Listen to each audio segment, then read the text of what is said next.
Hello दोस्तों और स्वागत है आपका स्लीपी क्लासेस की एक और PSIR की महत्वपूर्ण वीडियो में। Now before proceeding towards today's video, I just wanted to let you know that to ensure a holistic and complete preparation for political science and international relations optional, we have brought to you our final batch for PSIR, जहाँ पे हम completely and thoroughly cover कराएंगे each and every aspect of the detailed syllabus, along with also practicing answer writing and also resolving any doubts that may arise in your preparation to ensure a successful journey towards clearing UPSC mains with PSIR optional. अब मैं आपको बताना चाहती हूँ that सबसे पहले हमारे पास है हमारा विदाउट इवैल्यूएशन कोर्स, बहुत ही ज़्यादा किफ़ायती कोर्स है, वैल्यू फॉर मनी, जहाँ पे you get all the videos plus you get the monthly current affairs videos जिनसे आप अपडेटेड रह सके। टेलीग्राम ग्रुप है जहाँ पे हम प्रॉम्प्टली आपके जो डाउट्स हैं उन्हें रिजॉल्व कर सके, प्लस आंसर राइटिंग प्रैक्टिस के लिए chapter wise mini test as well as half length and full length test. Self evaluation होगी यहाँ पे यूजिंग मॉडल आंसर्स की video solutions and PDFs। Almost 12,000 का जो है आफ्टर डिस्काउंट कोर्स है। ये कूपन कोड जो है आपके पास अवेलेबल है लास्ट बैच। नेक्स्ट अप है हमारा with evaluation course, again the same coupon code, around 18,000 का जो है ये आपको पड़ेगा the course, right. Video lectures हैं इसके अंदर, मंथली करंट अफेयर्स के लेक्चर्स भी हैं, टेलीग्राम ग्रुप है, टेस्ट हैं, मॉडल आंसर्स है, प्लस आपके आंसर्स को चेक किया जाएगा, फीडबैक दिया जाएगा फॉर एनी इम्प्रूवमेंट, ताकि आप वहीं के वहीं इसे कर पाएँ। Last but not the least the mentorship course, जहाँ पे you get all of these things plus एक सिलेक्टेड ऑफिसर कैंडिडेट से आपको पर्सनल मेंटरशिप भी मिलती है वाया टेलीफोनिक कॉल्स, राइट। तो ये आपको कम्प्लीटली गाइड कर सकते हैं एकेडमिक या आपके जो फर्दर कुछ और डाउट्स हो, प्रैक्टिस को लेके, एग्ज़ाम को कैसे अप्रोच करना है, स्ट्रेटिजिक डाउट्स हो, उनको जो है रिजॉल्व कर सकते हैं। ये ऑलमोस्ट 22,000 का कोर्स पड़ेगा आपको after using the discount coupon of last batch, right? So if you're looking to join, please do contact us on sleepy.classes@gmail.com. The next very important concept that Gandhi puts forth is that of Swaraj. ठीक है।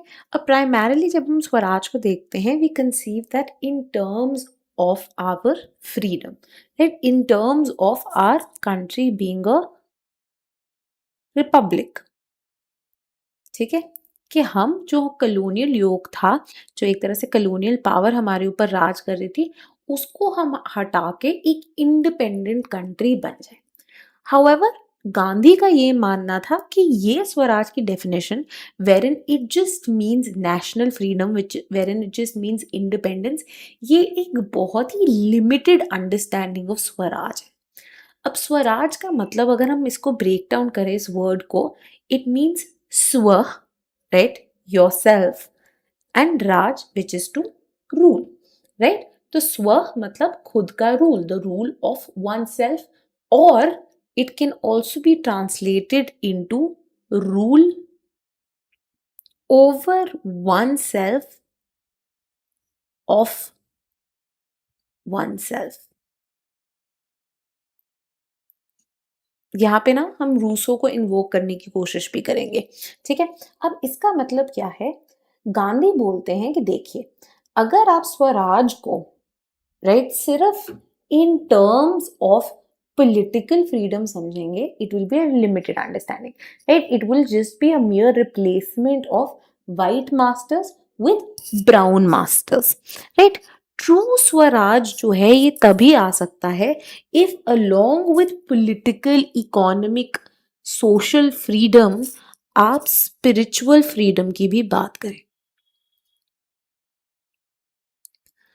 अब याद है हमने Rousseau किया था, और हमने रूसो के अंदर very importantly idea of liberty जो है, हमने देखा था रूसो ने उसको कितनी डिफरेंटली अप्रोच किया है।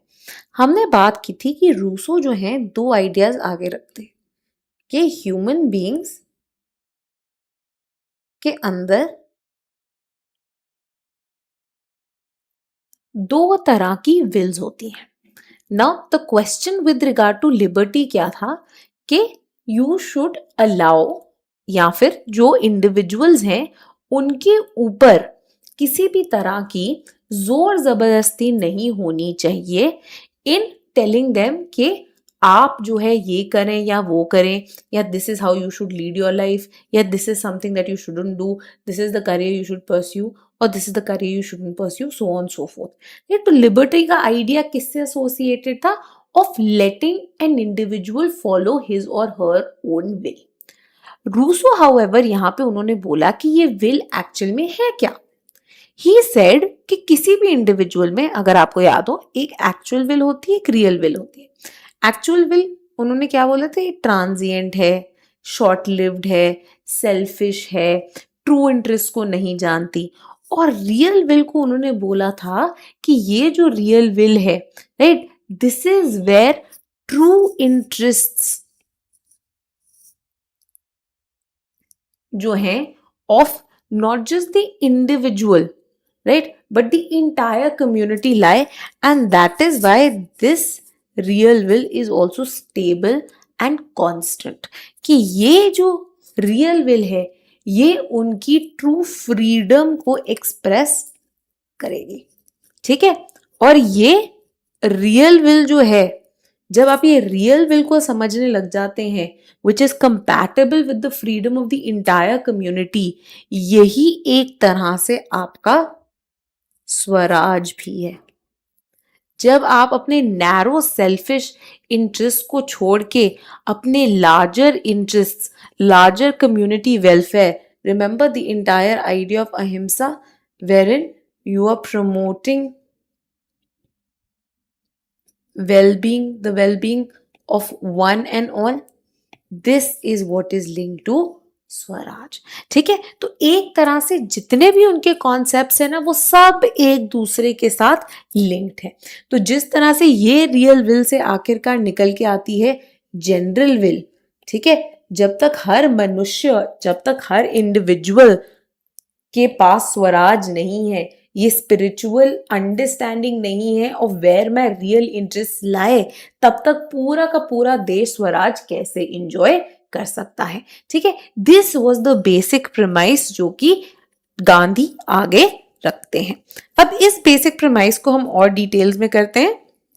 गांधी जी जो है वो कहते हैं स्वराज जो है अब एक नैरो नहीं बल्कि एक मल्टी डायमेंशनल कॉन्सेप्ट है, जैसे कि मैंने आपको बताया। और इसके अंदर क्या क्या इंक्लूड होगा? Your national independence, which is obviously that you throw out the colonizer, right? Next he says is political freedom of the individual. This can actually be expressed in the form of democracy, right? However, genuine democracy, हम आगे चल के देखेंगे कि महात्मा गांधी बोलेंगे that parliamentary democracy is not enough. In fact, again following the entire Rousseau's idea कि आप जो है एक इंसान की विल को छीन के एक सेंट्रलाइज्ड इंस्टीट्यूशन में भेज रहे हैं। ऑन द अदर हैंड वो क्या बोलेंगे? विलेज रिपब्लिक्स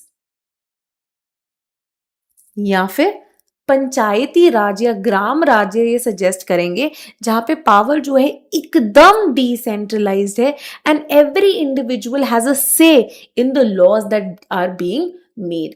तभी फॉर द लॉन्गेस्ट टाइम जो है गांधी को भी फिलोसफिकल अनार्किज्म के साथ एसोसिएट किया जाता है, क्योंकि ये माना जाता है कि Gandhi was not just against centralised authority, but he felt कि स्टेट नामक जो इंस्टीट्यूशन है वो एक वायलेंट इंस्टीट्यूशन होती है which forces laws upon people.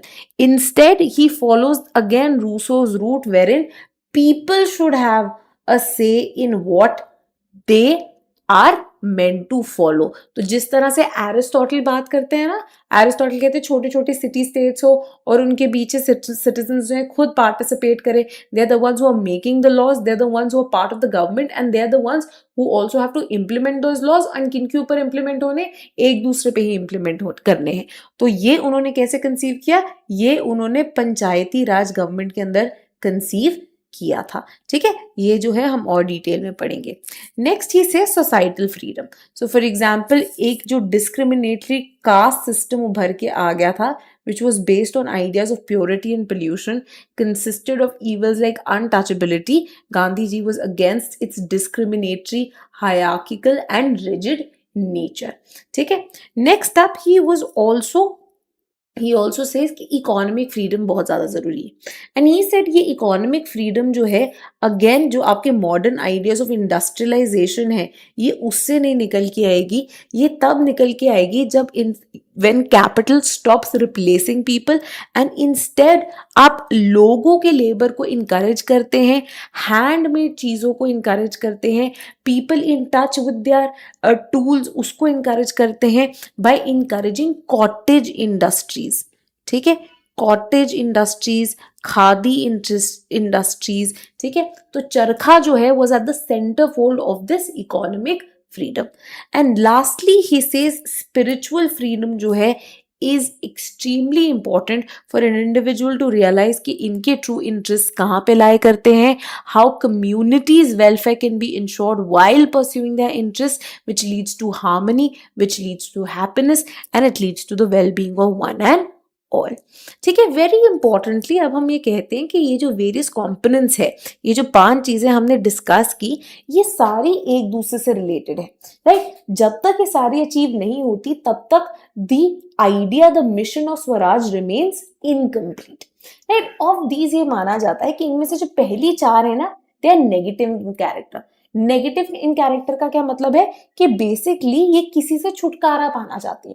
Right, national independence में you want to turn out the coloniser. Political freedom के लिए क्या, you want to get rid of an authoritarian state, a centralised state, an excessively powerful state. Right, economic freedom में you are against the centralisation and exploitation of the industrialist. Right, और societal freedom में जो cast operation है आप उससे छुटकारा पाना चाहते हैं. ठीक है, तो ये पहली 4 क्या होगी, ये नेगेटिव होगी इन कॉनोटेशन. एंड द लास्ट क्या है, this is positive in connotation. Why? Because it involves self development.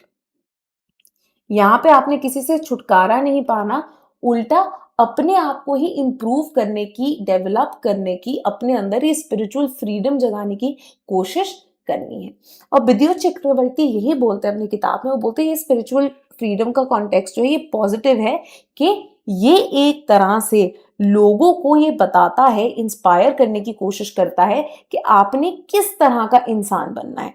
However this spiritual freedom तभी पॉसिबल होगी जब आपकी जो प्रायर 3 नहीं 4 होना चाहिए, 4 कंडीशंस जो हैं वो मीट हो पाएंगी. ठीक है, आप स्पिरिचुअल फ्रीडम नहीं एंजॉय कर सकते अगर आप गरीब हो, अगर आप अनएम्प्लॉयमेंट हो, अगर आपको 2 वक्त की रोटी नहीं मिल रही है, अगर आप कॉन्स्टेंटली अनटचेबिलिटी फेस कर रहे हो, अगर you have a coloniser who is draining all your wealth, अगर आपके पास कोई पॉलिटिकल फ्रीडम नहीं है और एक डिक्टेटोरियल गवर्नमेंट के अंडर सह रहे हो. राइट, सो ये पॉसिबल, ये स्पिरिचुअल फ्रीडम जो है सिर्फ तभी पॉसिबल है जब ये जो प्री कंडीशंस हैं ये उनके लिए फुलफिल कर दी जाए, so that people can get on the task of achieving Swaraj, अपने आप को रूल करना, अपनी जो बेसर इंस्टिंक्ट्स है, जो उनके अंदर सेल्फिश इंटरेस्ट है, उनको कर्ब करके लार्जर कम्युनिटी गुड की तरफ जो है ओरिएंट हुआ. ठीक है, गांधी जी ने अब यही चीज बोली थी जो कि मैंने आपको पहले समझाई कि सिर्फ इंग्लिश के विड्रॉल से इंडिपेंडेंस नहीं आएगी. राइट, ही सेज बहुत जरूरी है दैट हर गांव के अंदर, हर छोटे गांव, हर छोटे कस्बे के अंदर जो कोई भी एवरेज विलेजर है वो रियलाइज कर ले, उसके जहन में ये बात इनग्रेन हो जाए दैट मैं अपनी डेस्टिनी, मैं अपनी फेट का खुद एक मालिक हूं. Right, I am the one who has a say in my future and how I want to lead my life. और यहीं पे जो है ना ये कल्चरल फ्रीडम का एस्पेक्ट भी आ जाता है, इन द सेंस कि हम बोलते हैं चाहे कलोनियलिज्म चला गया हो, new colonialism in various ways अभी भी हमें परवेड करता है. एंड ये और भी ज्यादा अपेरेंट है in a cultural beliefs. In fact, a lot of post-colonial theorists, they try to point this out. They say कि English जो है, for example, हमारे colonizers की language है. But today, we've become so comfortable in the language, and this language has become a means of social and economic mobility. तो हम देखते हैं वेरियस इंटरव्यूज में the way a person talks, उनकी क्या कमांड है over their language, their vocabulary, how comfortable they are in conversing in English, right? All of that counts for a lot, especially if you're getting a job, say in MNCs, in consultancies, and so on and so forth. On the other hand, it also ensures social mobility. तो हमने देखा है ना कि private school से आए बच्चे को लोग बोलेंगे, अरे वाह ये तो कितनी अच्छी अंग्रेजी बोलता है, right? So people who happen to talk or be very comfortable in conversing in English, suddenly people are very enamored by them. ठीक है, उनको लगता है अरे वाह ये बच्चा तो बड़ा हाई फाई है, ये तो बड़ा पढ़ा लिखा होगा. So more often than not we often tend to confuse both the things, right? हमें लगता है जो बच्चा इंग्लिश बहुत अच्छी बोलता है वो पढ़ाई में भी बहुत अच्छा होगा. ये जरूरी नहीं है, right? In fact, a person might be very intelligent but might not be very comfortable in the English language, right? He might be very comfortable in his own language. So this entire idea of degrading and letting go of our native languages, ये एक तरह से अभी भी एक colonial hangover माना जाता है. ठीक है, तो कल्चरल फ्रीडम के रेल में भी to just say that everything that is western, right, modern और वेस्टर्न में भी चीजें अलग अलग हैं. For example we say the kind of discrimination that we witnessed against the LGBTQIA+ community, this is a remnant of the Victorian era, right. In fact हम कितनी बार बात करते हैं ना कि अगर आप एंशियंट इंडिया की फिलोसफी देखें, आर्ट देखें, आर्किटेक्चर देखें, it is a celebration of LGBTQIA. There are references to numerous such relationships, intercourses, so on so forth, जहाँ पे ये सारे सेक्शंस ऑफ कम्युनिटीज जो हैं इन्वॉल्व होते थे. तो in fact this was something that was a Western enterprise, and now we claim it to be a part of culture और say अरे same sex marriage नहीं हो सकती because you know this isn't something which is acceptable in our culture, right? So इस तरह के notions जो है is something that we need to fight, wherein now which was a Victorian introduction, we conceive of it as a part of our own culture, right. तो ये issues जो है अभी भी प्रेवलेंट है. एंड गांधी जी का मानना था दैट आपने इंग्लिश सिर्फ फिजिकली नहीं हटाने हैं, you have to remove English from your heads also. English in the sense the British from your heads, right? And not saying that the British are bad or English is bad, but the fact that it shouldn't overwhelm your own personality and आपकी कोई एक जो individuality है, right? ये completely अगर कोई भी चीज किसी और को overwhelm कर देती है, it is seen as a form of violence, है. गांधी जी का ऑब्जेक्टिव क्या था कि लोगों के अंदर की जो इनर स्ट्रेंथ है, जो एक मॉरल स्ट्रेंथ है, उसको जगाना एंड लोगों के अंदर ये विश्वास दिलाना दैट नैरो सेल्फिश इंटरेस्ट को परस्यू करना अच्छा नहीं है. You need to lead a simple life. तभी हम कहते हैं ना चरखा उनके लिए इतना इंपॉर्टेंट क्यों था. या the fact that all used to wear was a small loin cloth जो उनकी धोती थी, एंड ऑन ओवरऑल, तो चाहे वो ब्रिटिश पार्लियामेंट में जा रहे हो, चाहे वो किसी मूवमेंट के लिए जा रहे हो, he will be dressed in the same way. Ashram में the very idea of simple living, simple eating, इस सब को क्यों परस्यू किया जाता था? Because they said this is what will lead you to becoming a better person. अगर हर चीज if you lead a life of luxury, that is all you want, आपका ग्रीड बढ़ता ही जाएगा because you want to make your life even more luxurious, you want to eat even more fancier things, you want to wear even more branded clothes, you want to have even more expensive cars. ठीक है, तो हम बोलते हैं ना the idea of social media, कि social media के अंदर ये पूरा constant advertising of worldly pleasure से क्या हो रहा है, people are now running after these things instead of making their lives simpler. The lives are becoming more and more complicated. So Gandhi ji would be completely against things like say social media. He would be against Facebook, he would be against Instagram. Why? तुम्हारी individuality को कर्ब कर रहा है, आपकी जो free thinking है उसको कर्ब कर रहा है, आपकी जो ability to rule over your self and your consciousness है उसको ये घटा रहा है, राइट. सो इसीलिए ही सेड दैट इस तरह की एक मॉरल स्ट्रेंथ लोगों के अंदर इनकलकेट करना इज एक्सट्रीमली इंपॉर्टेंट. ठीक है, एंड ये स्वराज जो है सिर्फ एक आगे हम करेंगे his criticism of parliamentary democracy also. He believe that this Swaraj will be possible only when you create an oceanic circle of village republics. Oceanic circle of village republics क्या होता है कि बेसिकली ये जो उनकी जो एक डिसेंट्रलाइजेशन की मैनर है कि the power should be in the hands of the village republics, right? Maximum power should be given to the village republic. Why? Because there the authority is closest to the people and इसीलिए people can also hold it accountable. and धीरे धीरे कम कम powers जो है दूसरों के पास available होनी चाहिए. So you create these numerous village republics in the country which are the holders of true power, जहाँ पे लोग एक दूसरे से बात कर पाएंगे, जहाँ पे लोग एक दूसरे को समझ पाएंगे, कोअर्जन की ज़रूरत नहीं होगी, वायलेंस की ज़रूरत नहीं होगी. By means of speaking to each other through ahimsa ये अपनी जो कॉन्फ्लिक्ट्स एक्सेट्रा हैं वो रिजॉल्व कर पाएंगे. In fact for this idea he attributes it, he links it to the classical concept जो कि हेनरी थूरो ने आगे रखा था, जहाँ पे वो कहते कोई भी गवर्नमेंट जिसके पास बहुत ज़्यादा एक्सेसिव पावर्स होंगी it will end up becoming an authoritarian government. So he says that government is the best जो कि सबसे कम गवर्न करे. सबसे कम गवर्न करने का ये मतलब नहीं that it lets the state go to rot, कुछ कर ही नहीं है, कोई लॉ एंड ऑर्डर नहीं है, कुछ नहीं है.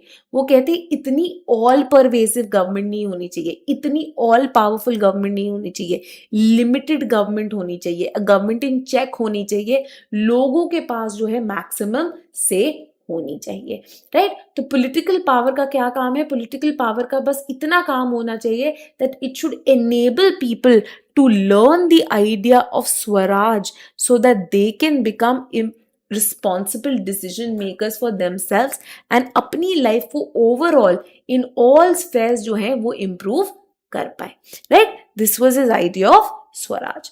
Next, we move intrinsically again connected to the idea of Swaraj is that of Sarvodaya. ठीक है, अब ये सर्वोदया का idea comes from his very important influence जो कि हमने पहले ही पढ़े थे, जॉन रस्किन. जॉन रस्किन की जो किताब है Unto His Last, वहां पे उन्होंने जो है एक बहुत ही इंपॉर्टेंट आइडिया सामने रखा था जिसको गांधी जी ने पढ़ के उससे वो बहुत इंस्पायर हुए और उन्होंने उसको अपनी भाषा के अंदर in the way that people can understand it उसको बुलाया उन्होंने सर्वोदया. Servo of everyone else and daya is obviously charity, love, welfare. So this loosely stands for welfare of one and all. तो ये Unto His Last पढ़ के उन्होंने इस book को समराइज किया और उसी से अपने सर्वोदय का जो आइडिया था, जो वैल्यूज थी, उनको निकालने की कोशिश की.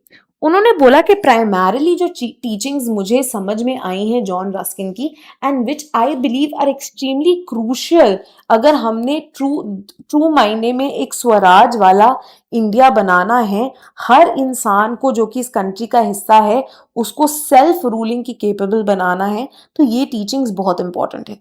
पहली चीज he says is the important fact that people need to realize कि जो individual का good है that is contained in the welfare of all, right? Again यहाँ पे हम इसको compare कर सकते हैं to Rousseau's concept of general will, that the welfare of the community is intimately related to the welfare of the individual. They can never be at loggerheads, right? ये सिर्फ एक दूसरे के साथ तब कॉन्फ्लिक्ट में आते हैं जब individuals instead of thinking of their long term stable constant interest अपने शॉर्ट टर्म सेल्फिश नीड्स को फुलफिल करने की बात करते हैं. अगेन द सेम एग्जांपल जैसे कि मैं आपको देती हूँ कि बच्चे क्लास में बैठे हैं, ठीक है, एक टीचर आके उनको पढ़ा रही है, उनके पास दो ऑप्शंस हैं, या तो वो डिसरप्ट कर सकते हैं पूरी क्लास को, शरारतें कर सकते हैं, प्रैंक्स कर सकते हैं, right? In the short term that might seem like a fun way, right? Boring चल रहा है, सुबह से पढ़ी जा रहे हैं, दोपहर की 2 बजे की क्लास है, नींद भी आ रही है, राइट? ऊपर से एसएसटी की क्लास है, so we are very bored, right? That might fulfil your short term individual interest कि आप बड़े हीरो बन गए, लोगों ने बोला अरे ये तो कितना कूल बच्चा है, क्या प्रैंक्स करता है. But over the longer run अगर वही क्लास शांत रहे और वही चीजें जो पढ़ा रहे हैं उनको अच्छे से सुना जाए, they might come in maybe your boards exams और मे बी शायद 3-4 साल बाद और after your college etcetera you are writing your UPSC and suddenly you realise अरे उस क्लास में तो मैंने हिस्ट्री में ये पढ़ा था, उस टीचर ने मेरे को पढ़ाया था ये एनसीईआरटी का, and it helps you solve a question, right? तो ये क्या हुआ, ओवरऑल वेलफेयर हो गया, ठीक है. नेक्स्ट वेरी इंपॉर्टेंटली उन्होंने बोला कि हर किसी के पास सेम राइट है एक लाइवलीहुड अर्न करने का from their work. So regardless of whether you're in white collar jobs, you're a doctor, you're a lawyer, you're an engineer, or whether you're a carpenter, you're a farmer, you're a scavenger, आप जो भी हो, आप लोगों के पास same अधिकार है of earning your livelihood. ठीक है, इतनी पे मिलनी चाहिए ताकि आप एक अच्छा जीवन व्यतीत कर पाए. Lastly and very importantly, he says that the life of labor is worth living. अब ये आइडिया जो है आज भी हम इंडियन सोसाइटी में देखते हैं, काफी ज्यादा इनग्रेन्ड है, of valuing mental labour over physical labour. So much so कि हम देखते हैं that even in engineering branches, जैसे कि मैकेनिकल इंजीनियरिंग हो गई, सिविल इंजीनियरिंग हो गई, ये सारी ऐसी ब्रांचेस है which involve a lot of physical labour. Right, in terms of mechanical engineers have to deal with all aspects of mechanics. और जब तक आप खुद चीजें ट्राई नहीं करोगे, उनके साथ एक्सपेरिमेंट नहीं करोगे, उनके साथ जो है अदली बदली नहीं करोगे, you won't be able to come up with something new. It's similarly for a civil engineer. You have to get your hands dirty. You have to look at what you're building things with to understand. Right? However, what is the most glamorous job that any engineer will aspire for? कि भैया investment banking में हो गई नौकरी placement, consultancy में हो गई placement. Why? Because it is entirely oriented towards your mental labor and not getting your hands dirty. Right. Similarly हम देखते हैं कि इंडिया के अंदर, वेस्ट के अंदर फिर भी there is a slight culture, but India में you can't imagine that for example कल को you I anyone might have a child and the child is very fond of making articles or making toys out of wooden pieces. Right, I won't turn around and tell my child, "Arey, wow, you can be a great carpenter, yeah." No. Right, I might end up telling him, oh, you can be a very good architect, you can be a good engineer, right, you can probably be a very good interior designer also, but I won't want my child to be a carpenter. Why? Because we look down about on physical labour. ये एक ऐसी चीज है जो कि हमारी society में ingrained हो चुकी है. Right, so for the longest time हम लोग कई बार रियलिटी टीवी एक्सेट्रा पे देखते हैं ना, यूएसए में, अरे वहां पे घरों में एकदम से रेनोवेशंस करवा रहे हैं लोग, और they are reality shows on how great houses look, and वहां पे वही लोग जो होस्ट भी हैं, they are people who are involve in wood making, they are the people who are involve in even brick laying and so on so forth. Right, that kind of enterprise you can't even imagine in India. And क्यों? क्योंकि यहाँ पे जो है physical labour को एक तरह से कम माना जाता है, या ये माना जाता है कि ये बच्चा तो पढ़ा लिखा नहीं होगा, या फिर ही wouldn't be good at studies, या फिर ये कॉलेज नहीं गया होगा, और something must be wrong with him कि ये फिजिकल लेबर कर रहा है rather than doing a white collar mental labour, intellectual labour वाली job. Right, so this was something that Gandhiji was strictly against. He said labor in terms of physical labor जहां पे हो रहा है, that idea, that work is equally worthy, and that is the kind of life that everyone should live. In fact, he goes a step ahead from Marx. याद है marks ने बोला था कि लेबर हमें चाहिए सेल्फ एक्चुअलाइजेशन के लिए. एक चीज which is ingrained in human beings is the idea of labour. Gandhi goes a step ahead and he says absolutely labor is very very, not that Gandhi claimed to be a Marxist, but उनका idea भी यही था that हर इंसान से a minimum amount of physical labor is to be expected अगर वो चाहते हैं कि उनकी लाइफ जो है फुलफिलिंग और कंप्लीट हो. राइट, अब वो एग्जाम्पल देते हैं. फॉर एग्जाम्पल गांधी जी एक आइडिया देते हैं, वो बोलते हैं आप इमेजिन करो आप पूरा दिन बस बैठ के खाते रहो, बुक्स पढ़ते रहो. अब हम होता है ना यूपीएससी में बस किताबें पढ़ रहे हैं, मम्मी को बोल रहे खाना लाते जाओ, बस पढ़ रहे खा रहे. Can you continue with such a routine? You will either end up becoming extremely obese, और you will have digestive problems, or there will be some issue or the other. Right, sometimes you feel like walking around, you feel like going for a run, you feel like breathing in the fresh air, or you feel like doing some physical labor. Right, Gandhi ji बोलेंगे अगर ऐसे ही काम चलता रहे तो आपका अगर खाना हजम ही नहीं होगा तो और आप खाना कैसे खाओगे? You need a certain minimum amount of physical labor to help with your life carry on. In fact हम बोलते हैं कि आजकल इतनी ये फर्स्ट वर्ल्ड लाइफस्टाइल डिजीजेस क्यों हो गई है? बिकॉज कोई फिजिकल लेबर, कोई बॉडीली एक्टिविटीज हम कर ही नहीं रहे हैं. राइट, तो प्रैक्टिकल एस्पेक्ट भी जो है इसके अंदर बहुत इन्वॉल्व होता था. अब जॉन रस्किन ने अपनी ही किताब में ये बोला, उन्होंने बोला that instead of a machine, capitalist world में क्या हो गया, कैपिटलिस्ट इंडस्ट्रियल वर्ल्ड जो है बहुत ही मशीन लेडन वर्क है, ठीक है, जहां पे एक मशीन लगा दी और एक बेचारा वर्कर जो है, जैसे कि मार्क्स बोलते हैं, एक एलियनेटेड काम कर रहा है, ठीक है, बस एक इंसान जो है, एक पूरी बड़ी एक जो बेल्ट लगी हुई है, उसके अंदर एक इंसान जो है बस एक बॉटल के अंदर दवाइयां डाल रहा है, दूसरा अंदर जो है उसकी कैप लगा रहा है, तीसरा बंदा जो है इसकी सील लगा रहा है, राइट, एक एलियनेटेड वर्कफोर्स जो है कायम है। हाउएवर रस्किन बिलीव्ड कि अगर आप ट्रूली वर्क को एंजॉय करना चाहते हो जो कि आपकी सोल को नरिश करे, तो एक सिंसियर ऑनेस्ट हैप्पी वर्क जो आप अपने हाथों से करते हैं वो करना बहुत ज्यादा जरूरी है, राइट, तो उसमें इन्वॉल्व होना जो है बिकम्स एक्सट्रीमली नेसेसरी। और इसी आइडिया से इंस्पायर होके गांधी जी ने भी इसको प्रमोट करने की बात की, एंड सबसे पहले उन्होंने साउथ अफ्रीका में इसकी शुरुआत की, जहां पे उन्होंने कहा कि in all my ashrams including Phoenix and Tolstoy आश्रम, हर किसी ने एक मिनिमम अमाउंट ऑफ टाइम जो है फिजिकल एक्टिविटी है, फिजिकल लेबर करते हुए जो है स्पेंड करना ही है। तो किसी इंसान को उन्होंने चरखा स्पिन करने को दे दिया, किसी और को कपड़ा वीव करने को दे दिया, किसी और को कुछ थोड़ी बहुत जो है फार्मिंग की एक्टिविटी जो है उसमें इन्वॉल्व कर दिया, कोई और जो है आश्रम के लिए थोड़ा बहुत फर्नीचर बना रहा है। तो एक सर्टेन अमाउंट ऑफ टाइम उनको जरूरी था कि वो फिजिकल लेबर वाली एक्टिविटी के अंदर इन्वॉल्व रहे। गांधी जी का ये मानना था कि जो रियल पर्पस है किसी भी काम का वो क्या होता है, not to earn money, not to earn titles, not to earn rewards, not to be covered in magazines, not to be included in, Forbes 30 under 30 or 50 under 50 or whatsoever, right? It is to develop their higher faculties, right? You do a work because you like that work. It makes you think about certain things. It makes you act in a certain way. It in one way makes you connect to God.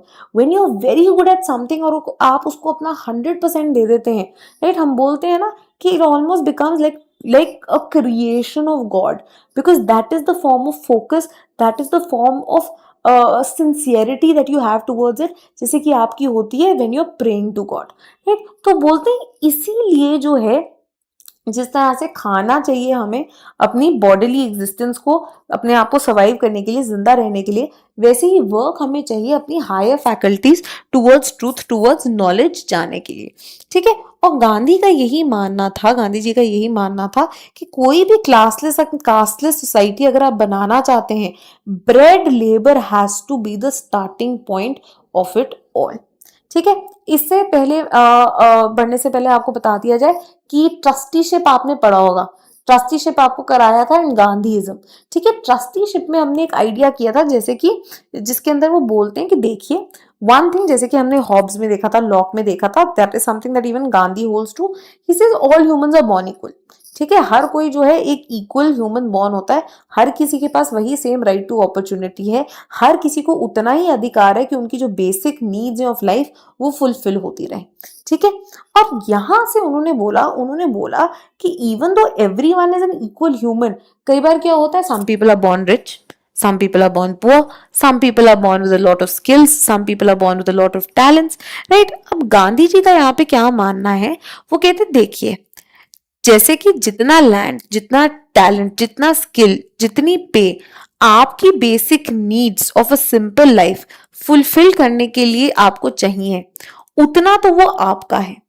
उसके beyond the necessary, जिसमें you are producing greater than what is required for your own self, right, वो आपने अपनी private property नहीं माननी, वो आपने क्या मानना है, वो आपने उसको इस तरह से ट्रीट करना है कि ये प्रोड्यूस जो है इसका मुझे भगवान ने ट्रस्टी बना के भेजा है, ताकि ये जो एक्स्ट्रा प्रोड्यूस है ये मैं लोगों में डिवाइड कर सकूं और उनकी भी जो बेसिक नीड्स हैं, उनकी भी जो बेसिक रिक्वायरमेंट्स है वो पूरी हो सके, ठीक है। और उनका मानना था कि जब हम ये पोजेसिव इंडिविजुअलिज्म में आ जाते हैं, wherein people are producing more and more and more for the sake of profit, ताकि उनके पास और पैसा हो, वो एक लग्जूरियस लाइफ जी सके, उनका घर और बड़ा होता रहे, उनकी गाड़ी और बड़ी होती रहे, right, this is a form of violence, ये वायलेंट मोड ऑफ प्रोडक्शन है एंड इसको आपने रिजेक्ट करना है। This was the basis of his trusteeship. And he से ट्रस्टीशिप में भी और बाकी सब चीजों में यही इंपॉर्टेंट है that regardless of whatever class you might belong to, you might be a lawyer, you might be a doctor, you might be a professor, you might be an engineer, you have to spend some amount of time doing a physical labor involving activity. उससे क्या होगा, उससे you will stop differentiating between yourself and maybe your gardener or maybe the maid who comes to your house, and you'll realize that in essence हम सारे ही same तरह की individuals हैं. Right? A very important thing that Gandhi states is, this is very extremely crucial, a very novel idea, जहाँ पे वो बोलते हैं that everyone must be their own his or her own scavenger. अब गांधी का ना हम कास्ट सिस्टम भी करेंगे. गांधी का एक बहुत ही नॉवल आइडिया था. Now we know he was very very influenced by his religion, right. He was very influenced by Vaishnavism, right. अब यहाँ पे क्या हुआ, by his reading of Hinduism he said that I understand the fact of why varna was created. In fact, this will become the biggest point of debate between him and Ambedkar. हम देखेंगे कि उन्होंने बोला वर्ना सिस्टम को I accept. Why? Because he said this Varna system is based on functional specialization. That again यहाँ पे आप प्लेटो को कंपेयर कर सकते हैं कि जिसके पास जो टैलेंट है, जो रुचि है, उस हिसाब से that person takes up a job and does it well. So some people might be good at farming, or some people might be good at creating pots and they end up taking that job. Someone might be very good at teaching, so they will end up becoming a professor, a teacher. Someone might be very good at fighting and understanding weapons. They might end up becoming a soldier, right? Now, this idea is based on functional specialization. He says, इसमें problem तब आई when instead of becoming talent or skill or occupation laden, it became ascribed in nature. It became hereditary. और तब ये evolve कर गया into discriminatory caste system. And इसका main basis क्या हुआ, इसका main basis again was the fact that हम मानने लग गए mental labour is much better than physical labour. और जब हमने फिजिकल लेबर को डिग्रेड कर दिया, उसमें से हमने लोएस्ट रैंक किसको दिया, स्कैवेंजिंग को. द फैक्ट कि वो लोग अगर हमारे सीवेज को जो है साफ कर रहे हैं, right, if people are those people who are treating a sewage और कलेक्टिंग इट और किसी भी तरह से उसको साफ सफाई कर रहे हैं, देन वो भी इम्प्योर हो गए. इनफैक्ट मार्था नुसबॉम जो है ना, एक बहुत ही इंटरेस्टिंग आइडिया आगे रखती है. वो बोलते हैं बॉडीली फ्लूइड जब तक आपकी बॉडी में है तब तक तो आप उनको बड़ा अच्छा मानते हो, ठीक है. क्यों? Because they are necessary for your survival. यही चीजें in case they come out of your body, चाहे it is in the form of excretion, चाहे it is in the form of pus, blood, so on so forth, people who end up dealing with these, people who end up cleaning these are given such a low status in society, right. कि अब आप imagine करें कि अगर आपके घर की सफाई ना हो, अगर आपके टॉयलेट्स की सफाई ना हो, क्या होगा, बहुत सारी डिजीजेस निकल आएंगी, राइट. बहुत सारी डिजीजेस निकल आएंगी. There might be outbreaks of really contagious infectious diseases, people will die of them, ठीक है. कम्युनिटी एट लार्ज कितनी ज्यादा जो है हार्म होगी, राइट. तो इनफैक्ट गांधी जी बोलते हैं कि instead of degrading these jobs, these are probably the highest form of service to humankind. कि भैया ये कितनी चीजें प्रिवेंट कर रहे हैं, राइट. तो इसीलिए ये बोलते हैं कि इनकी रिस्पेक्ट रिस्टोर करने के लिए it is important that every person is his or her own scavenger, ठीक है. कि अगर आप खाते हो तो उसको, अगर you are excreting that, if there is waste generated out of that, it is your responsibility only to clean that. You cannot expect someone else to go ahead and do it for you, right? And that is why he says that bread labor, right, कि उतना labor आप करें जो justify करे जितनी आप रोटी खाते हैं, right, should be practice by all varnas. And this involve scavenging very importantly. Clean your own house, clean your toilet, clean your waste, dispose your waste. इससे क्या होगा, आप रिस्टोर करेंगे, आप उनको बताएंगे कि स्कैवेंजिंग का जो काम है कितना इंपॉर्टेंट है, कितना क्रूशियल है, कितना ज्यादा जरूरी है for the survival of humanity. जिसके कारण ये जो hereditary hierarchical discriminatory social structure है which looks down upon the castes which are involved in this task, आप उसको रेक्टिफाई करने की कोशिश करेंगे। ये जो है ये गांधी का मानना था। ऑब्वियसली हम आगे देखेंगे that this was something which was questioned by Ambedkar. Right, at the same time Gandhi ji ने बोला कि हाँ जी, मैं आपको बोल रहा हूं कि आपने ब्रेड लेबर करना है, इतनी मिनिमम फिजिकल एक्टिविटी करनी है ताकि आपकी रोटी जस्टिफाई हो सके, बट इसका ये मतलब नहीं कि मैं बोल रहा हूँ इंटेलेक्चुअल लेबर जो है बिल्कुल अनइम्पॉर्टेंट है, जीरो वैल्यू का है, it is in something that should be done. He says no, I am not saying that.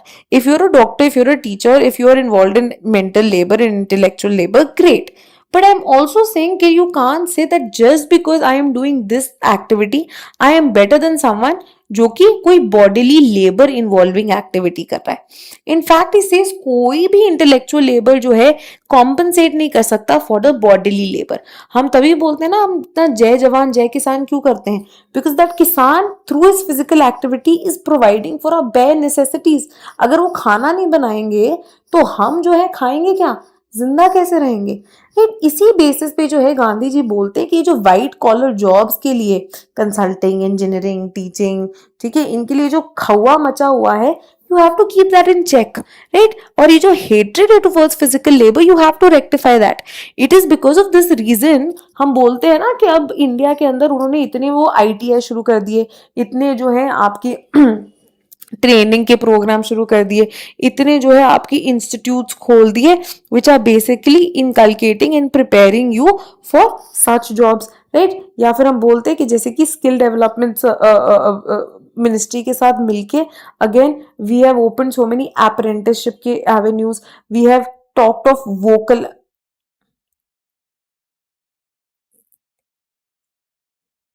ठीक है, we talk of vocational training, skill development. But हम बोलते हैं यहाँ पे बच्चे आके भी जो है खुश नहीं है, उनकी प्लेसमेंट्स नहीं हो रही। यहाँ बोलते हैं most people don't even know what they are doing.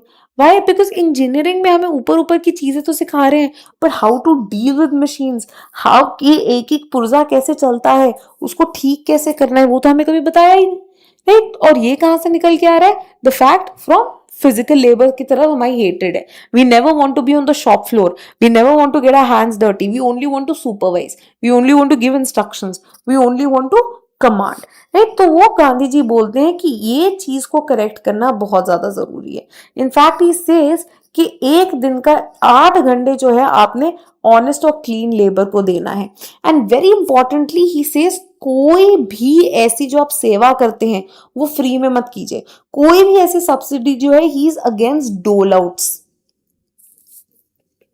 कि हाँ जी फ्री फूड बांट रहे हैं या फ्री के पैसे दे रहे हैं। He says this will encourage laziness. In fact this is also one of the reason why a lot of people will call him कि आप जो हैं बड़े ही सूडो कैपिटलिस्ट ही हैं, आप ना नाम के बस वो करते हैं कि आप सपोर्ट कर रहे हैं मासेस को etcetera, actually you are extremely capitalist in your orientation, right. ये कितनी ज्यादा न्यू लिबरल बिलीफ है कि अगर कोई किसी को हम फ्री में खाना दे रहे हैं या किसी को जो है हम अनएम्प्लॉयमेंट अलाउंस दे रहे हैं, उसके कारण लोग लेजी हो जाएंगे या आइडल हो जाएंगे या इसके कारण क्राइम बढ़ जाएगा, राइट। ही सेज ये नहीं होना चाहिए। फ्री मील या फ्री की चीजें आप सिर्फ तभी दो अगर इन एक्सचेंज आप कोई काम कराओ।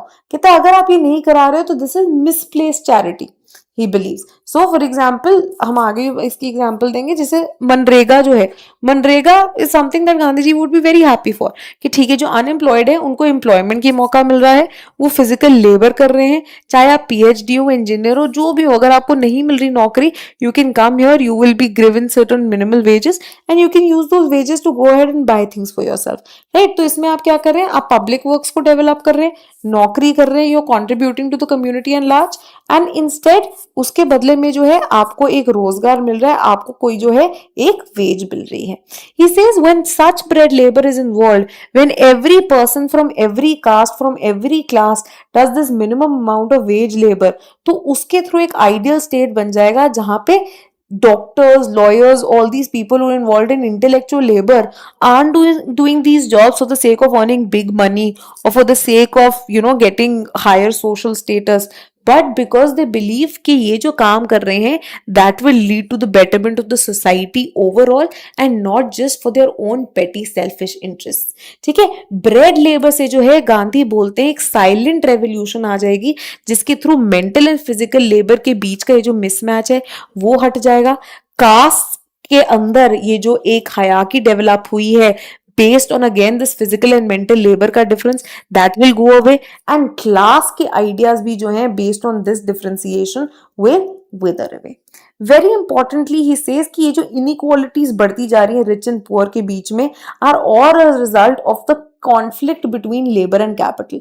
Now people want to earn more and more profits के लिए क्या वो और capital orientation बढ़ते जा रहे हैं, बड़ी बड़ी मशीनें लगा रहे हैं and लोगों को जो है unemploy करते जा रहे हैं. Why? Because a machine can produce better, faster and much more than a person can. So he says ये disparity, ये conflict, ये inequality जो है गलत है and इसको remove किया जा सकता है through this idea of bread labour, right. ये सिर्फ तभी हटाया जा सकता है अगर हर कोई वॉलंटरीली कुछ टाइम जो है दिन का इस फिजिकल लेबर के अंदर जो है स्पेंड करे, राइट, फिजिकल लेबर पे बिताए। And that is why he said चरखा जो है इज द बेस्ट फॉर्म कि आप रखिए उसको, आप स्पिन कीजिए and that is a physical activity. आप कपड़ा बना रहे हैं जो कि लोगों के काम आ सकता है, तो एग्रीकल्चर हो, स्पिनिंग हो, वीविंग हो, कारपेंट्री हो, ये जो बेसिक रिक्वायरमेंट्स को फुलफिल करती हैं, जो आप अपने हाथ से चीजें बनाते हैं, physical labour, this is the most productive form जो कि सोसाइटी में इगैलिटेरियनिज्म को बढ़ाने के लिए जो है हेल्प करेगी। और सेकेंडली ऐसे लोग जिनको काम नहीं मिल रहा है, जो कि एजुकेटेड है बट अनएम्प्लॉयड है, उनको एम्प्लॉयमेंट अपॉर्चुनिटीज देने के अंदर भी जो है ये बहुत बड़ा योगदान करेगी। Because then people will stop running behind, you know, मैंने तो एक एमएनसी में ही काम करना है, मैंने तो बैंक में ही काम करना है, मैं कॉल सेंटर में भी काम कर लूंगा, but say even if I have the skill I don't want to be a carpenter और I don't want to work in a farm और I don't want to spin a charkha, right. इस तरह के जो आइडियाज हैं they will disappear.